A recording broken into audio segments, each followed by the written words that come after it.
Sizlerle şu süper. Bugünkü videomuzda yine kontrolümüz, lakin bu sefer hard oyundan yenilemez. Bu sefer oynarken yerimiz döndüre. Bunun köpeği basın döndüre de. Lakin hard oyun bulmatanız zaten oynayamaz.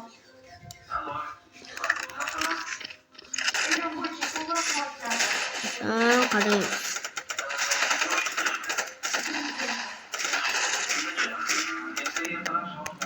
Baba, ne bu atma?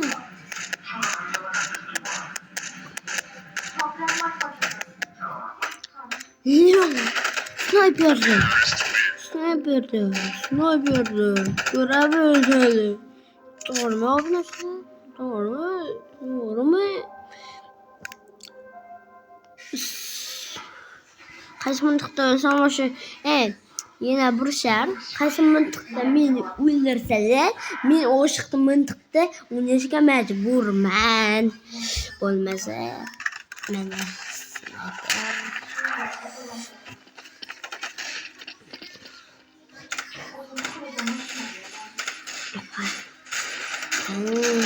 ben de bütün numaralar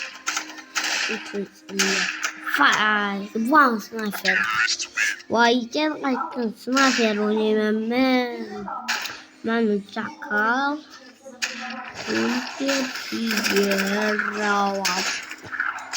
Okay. Sniper'in olmaz. Mesela oyun koyacağım bugün olamaz. Hoppa. Anne oyun.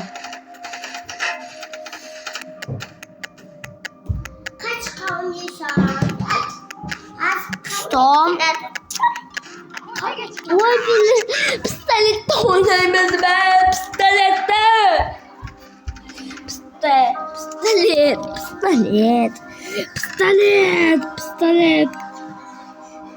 Beni.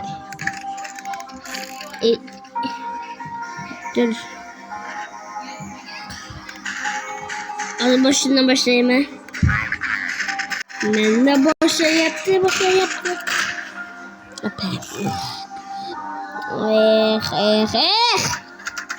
Ne? Stone sniper.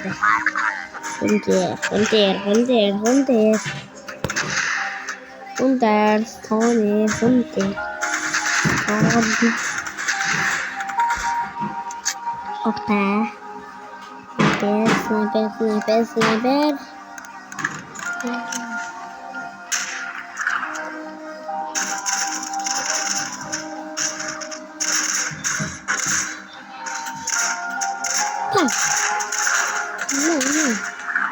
Stone. Bize onlara başına yapıyor. Ay, bana şuradan iyi Kobralı öldürmesinden beslemem.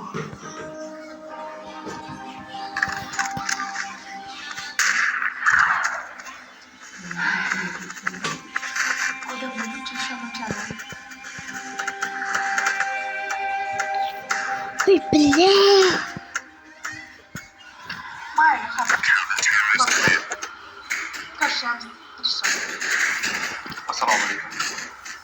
Yok ben de babana var. Ben tanımadım. Instagram'da yazıp durardı. Salam aleyküm. Esledin mi? Ha, esledim. Hayat. Buraları.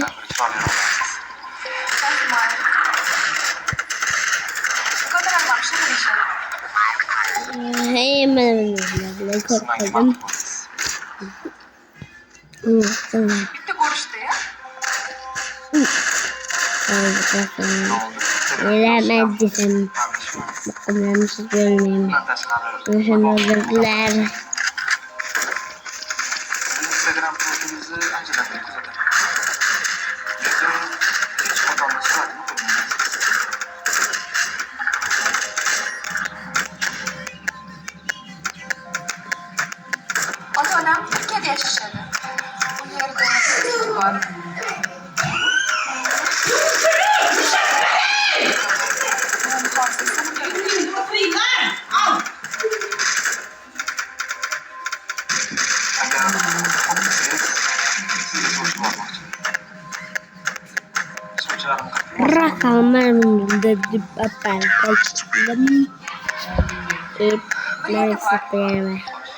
Turkiyaga borib, ota-onamni fath olamiz. Nima deysiz?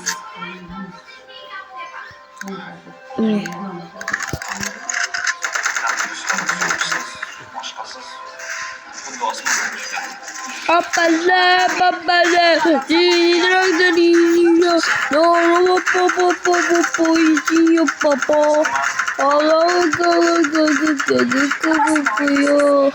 Turkiyaga boramiz. Mavju boramiz. Boraman. İsterseniz keling hafta boramiz.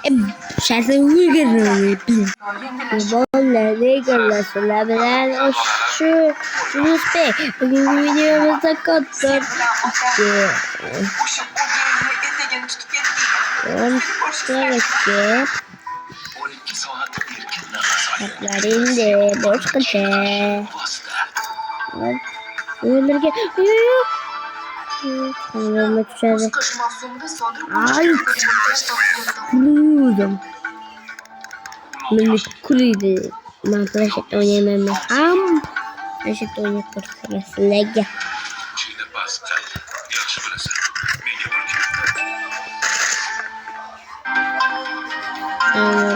Bitti. Hamma bizga kerak. Qattiq kerak bo'ladi. Oh, bos.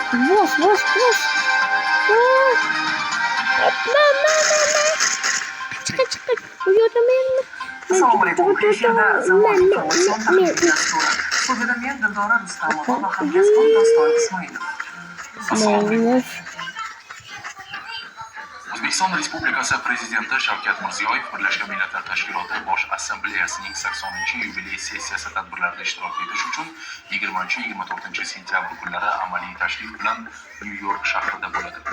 Davlatimiz rahbari Birlashgan Millatlar Tashkiloti Bosh Assambleyasining sessiyasi umumiy munozaralarning birinchi kunida so'zlaydi. Sammit doirasida Alacağız. Birlashgan Millatlar Tashkiloti Bosh Hey.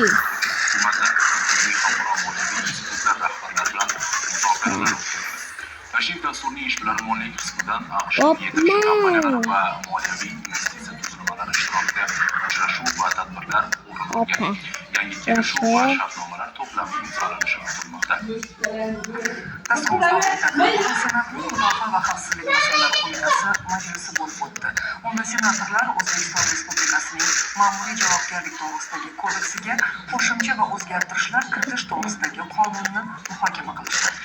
Qonunda belgilanayotgan normaga ko'ra maxsus avtomatlashtirilgan Planshet o'ynaman. video qayd etish vositalari orqali bo'yicha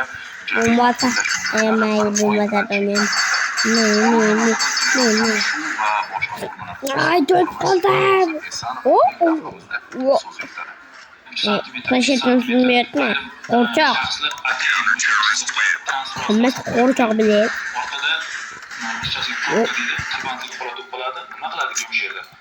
Ma'lumotlarga ko'ra, haydovchilarga 2024-yilda sodir etilgan qoidabuzarligi uchun rasmiylashtirilgan qaror Qanaqa bo'lishini? oradan 11 oy o'tgani aholi orasida haqli Men e'tirozlarga bilan o'ylashmagan. Men bilan Amaldagi ma'muriy javobgarlik to'g'risidagi kodeksning 36-moddasida ma'muriy jazo huquqbuzarlik sodir etilgan kundan boshlab 1 yildan kechiktirmay qo'llanilishi belgilangan. Senat qo'mitasi yig'ilishida muhokama etilgan qonundagi asosiy maxsus avtomatlashtirilgan foto va video qayd etish vositalari orqali aniqlangan huquqbuzarliklar bo'yicha jarima qo'llash muddatlari 1 oy bilan cheklanayotganidir. Prezidentimizni shaxsan topshiriqlari bilan prezidentimizni takliflariga asosan shu qonun ko'rib chiqildi va bundan keyin 1 oy ichida shunday yo'l qo'yilgan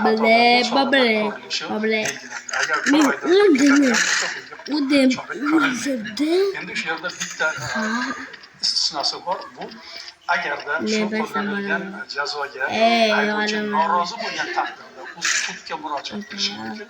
Mana shu holatlarda sudda endi bu bir qancha vaqt cho'zilishi mumkin. Bir yil ichida chora ko'rishi belgilandi. Faqat sud bilan murojaat bo'lgan holatda barchasida bir oy ichida Ayniqsa xalq tilida aytiladigan polosani bosish bilan bog'liq qoidabuzarliklar texnik vositalar orqali qayd etilishi, ayrim chiziqlarni ko'rinmasligi, yo'ldagi turli to'siq va boshqa obyektiv omillar natijasida kelib chiqayotganligi sababli bahs va munozaralarni keltirib chiqarayotgan edi. Shu bois bu kabi barham berish maqsadida avtomatlashtirilgan foto va video qayd etish vositalari orqali aniqlangan qoidabuzarliklar ro'yxati qonun darajasida belgilab berilmoqda. Xavfsizlik kamari, davlat transportidan yechib harakatlanish, transport vositalarini trotuarlardan piyodalar va velosiped 60 million Zombi model.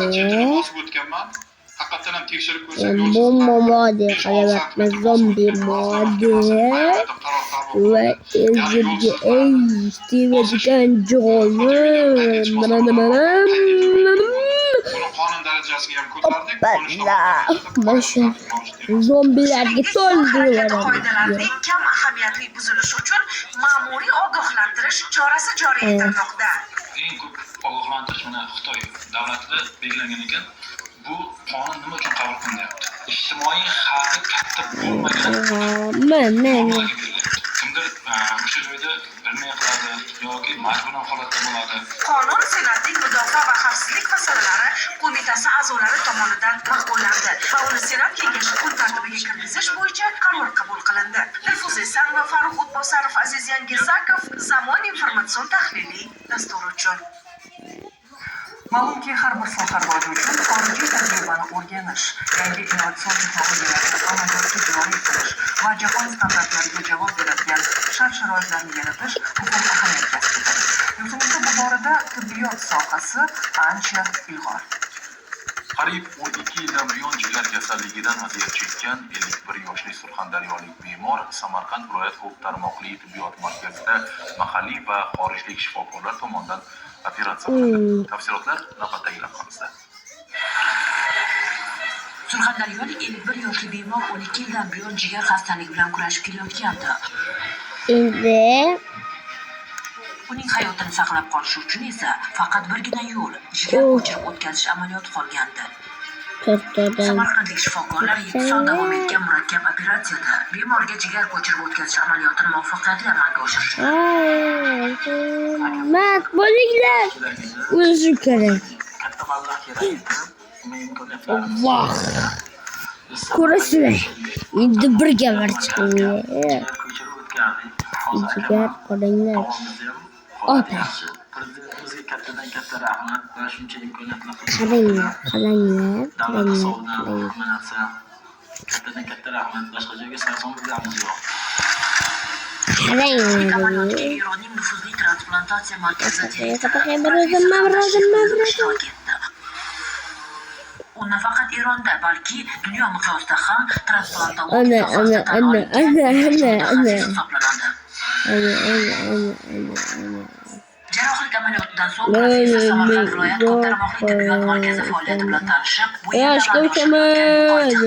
jarrohlik amaliyotlariga yuqori baho berdi. hamkoriهای پزشکی O'zbekistonlik hamkasblarimiz bilan inson organlari transplantatsiyasi sohasida hamkorligimiz bor. Uni kelgusida yana davom ettirish niyatidamiz. U yerdagi zamonaviy uskunalar xalqaro Nima bu? Yana bir ahamiyatli jihati shundaki, markazda jigar va buyrak transplantatsiyasiga muhtoj bemorlarni ro'yxatga olish dasturi joriy etilganini ko'rdim. Barcha bemorlar yuqori sifat bilan kuzatib borilmoqda.